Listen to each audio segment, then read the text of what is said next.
Well, joined by Cullen Montgomery, who is the third commit in the 2021 class for Oklahoma. Cullen, man, this is awkward timing because we're still trying to figure out what's, if anything, is going on with Kobe Bryant. But I was going to get to basketball anyway because like we were going to do this on a Thursday, and then you had or I had a thing, and then you had a basketball game on Friday. But like y'all are pretty good, man, down there at Houston Episcopal. Yeah, we are pretty good. Our coach he had three basketball players, like me, Marvin, and Jalen. Right. So he kind of knows like how to translate basketball into football. So he tells me a lot, like working at quick speed and the agility and stuff. So, but I also can really play basketball, so that's a good thing. So, yeah, I mean it's a good program, football and basketball wise. Yeah, man. I mean, people forget like it was DeAndre Jordan that came out of there playing basketball too. He did. Yeah. So like, oh, see, you know, you know. Yeah. Were you thinking about pursuing basketball at any point? Oh nah, I just play it just to I play just to have fun with it and keep me in shape. That's all. That's what I'm mostly good for. But I love the sport. I love the game. Right on, man. What are you, power forward or center? Center. Okay. All right. How's you back to the basket game? Say it again. How's your back to the basket game? Oh yeah, it's really good. Okay. You know, I'm really strong, so I can use my body to get to like point A, point B real quick. So that's a good thing. Nah, for real. Okay, so you seem like Oklahoma had been pursuing you for quite some time, like many other programs. I want to say you have upward of 30 offers at this point. Why did you decide to commit to Oklahoma last Sunday? Well, going into the visit, I did not think I was going to commit. I wasn't actually going to wait till next year, like signing day. So when I went to know Norman, I just feel like the culture and, you know, like how can they develop me as a man and a football player? That's really big for me, and I feel like they're really good people, genuine people. Like they didn't rush me. It's like, man, we really, you know what I'm saying? They just made me feel at home, and they told me like Coach B was like, man, you come here and work, you know, you can go to the next level. But he was like, but all that's up to you. But I can help you. It's up to you. And I was like, I really like he didn't sugarcoat anything with me. He was just telling me the truth and how it is, you know. So I feel like I can pursue there. So I just got to pull the trigger and went there. Who was your first offer? Syracuse. Okay. When was that? That was my summer. That was going into the summer of my freshman year. Okay. How did that feel to get your first like Division I offer? It was really crazy. I didn't believe it was true at first, but you know, I was 14 at the time, so my body was still growing out, maturing. But other than that, it was just real. It was really. I was speechless for like 2 days, but it was really good. So when did you think that you could play Division I football? I said, when did you think? Go ahead. Oh yeah, I said probably 8th grade. Okay. Football in high school, but you know I was a big dude, so once I actually like learned the game in 8th grade and really started dominating people and throwing people around, I fell in love playing offensive line. So that's where I believe it came in, where it just like yeah. So that's part of your game though that is the most eye popping. The first thing that you see on your huddle film is how you finish blocks, and you really love putting people on the ground. Is that your favorite? Yeah, go ahead. Say it again. I'm sorry. I said, is that your favorite part? My favorite part is dominating. Really, yeah, finishing, probably moving a man from point A to point B against his will. That's what I love doing. Yeah, so dominating, definitely finishing and throwing him in the dirt. That's my favorite. Now, you also are one half of what I think might be one of the most formidable offensive tackle pairings in the country.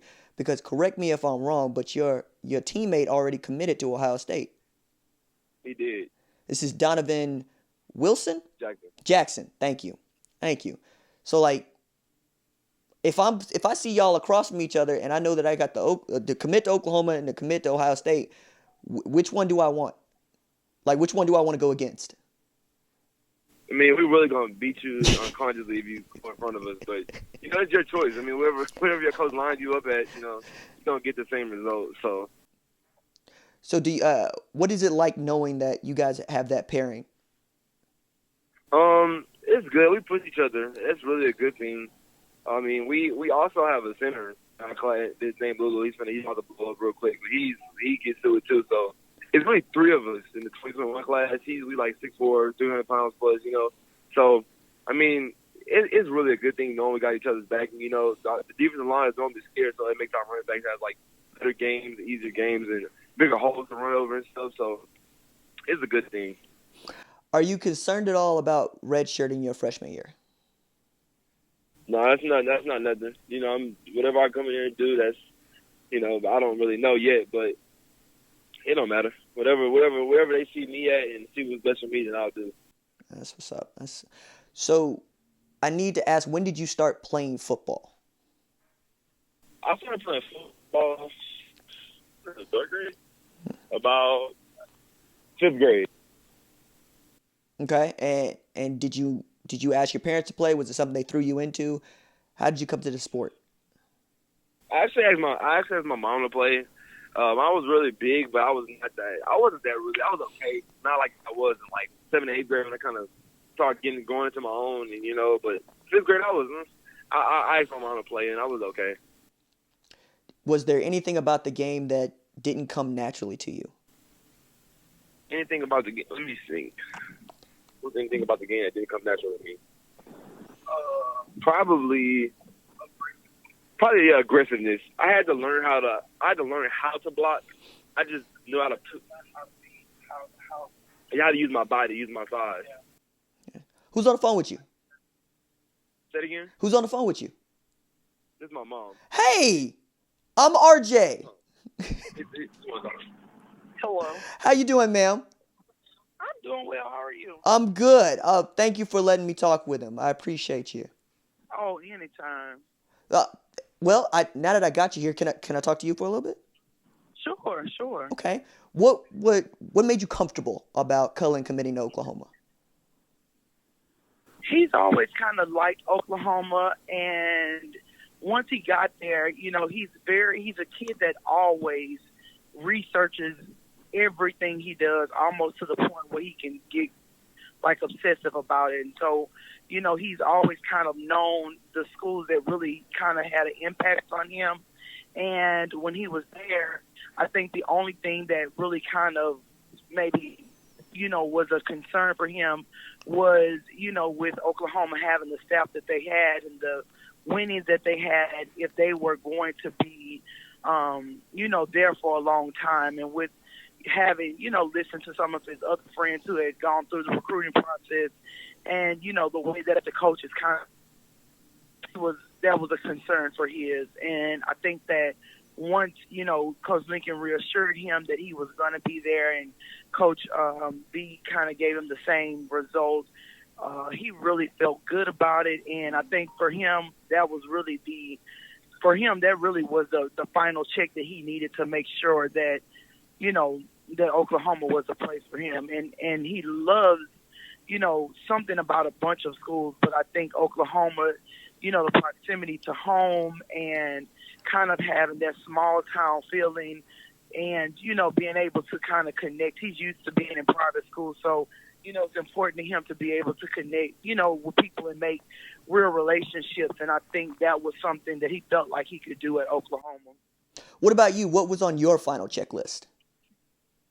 My final checklist was just somewhere where I knew that he would be safe and he would feel like it was a family fit for him, and more so that he would, a place that would pull out not only, football, because I think that's something that kind of comes natural to him, but also, a place that would kind of nurture his goals as being, growing up being a man and, community involvement, which is important to him, schools that will foster those types of programs. And I think Oklahoma has done a great thing, with that, and they have a great kind of history of, kind of supporting kids and really just kind of rearing them and shaping them into true men.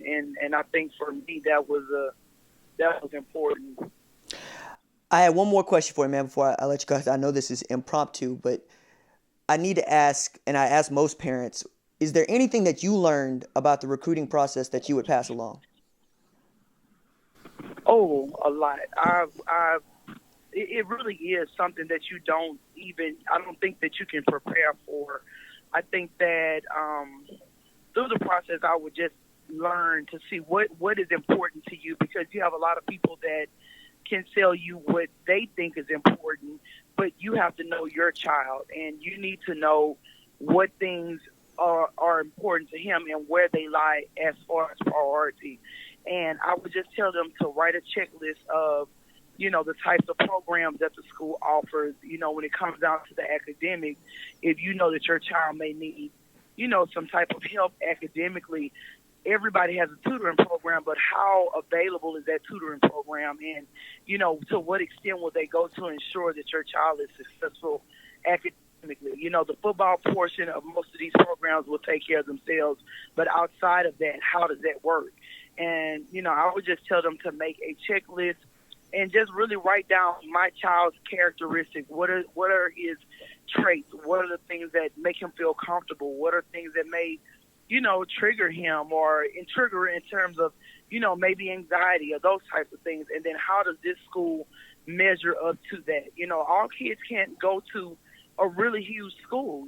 Some of these kids I've learned are coming from schools, hometowns where it may be 7,000 or 8,000 people. And then you go to a campus where there's 40 or 50,000 people. That's a major adjustment, so you have to know what's best for your kid and not what is what somebody else thinks is best. Because, a lot of times they only know your kid on the surface. They know your kid as a football player. They don't necessarily get to know your kid as a individual person, and I think that is the most important thing, because I can honestly say, people have asked, to Cullen, go ahead and commit because he's tired of the recruiting process. And I'm like, not at all. We didn't visit one school that we said, oh, no, we don't like this school. Every school that we visited, it was truly a great experience and great people and great relationships and people who really valued, Cullen as a person, as a football player, valued our family. And when we got that opportunity, it's just like, I think when you find a wife or a husband, you met some great people along the way, but it's like when I meet that one, I know that's the one, and that's the feeling that we got at Oklahoma. Ms. Montgomery, is it Ms. Montgomery? Yes. Okay, I just wanted to make sure. Do you have questions for me, ma'am? No, I appreciate you very much taking your time to interview him, and I know that means a lot to him, and people just kind of get in his words from him, and not just this whole process just blows my mind because I still see him as a 16-year-old kid. So to be able to Google somebody's name and articles are written on somebody that you've never even met, it means a lot for somebody to actually get information from him, and I appreciate that. Yes, ma'am. I mean, that's my job, and I appreciate you saying so. Let me wrap this up with Cullen, and I'll let you guys go. Okay. Have a good evening. Thank you, ma'am. Hello? Hey, Cullen. Very cool what your mom just did, dog. Yeah, thank you. Yeah, no problem. I wanted to ask you, is there something you wanted to talk about that we didn't get a chance to talk about? Something about maybe the commitment that people missed or the process that people missed? You covered every box for me. Okay. Like, why I committed. Yeah, so, yeah, why I committed. You covered everything mostly.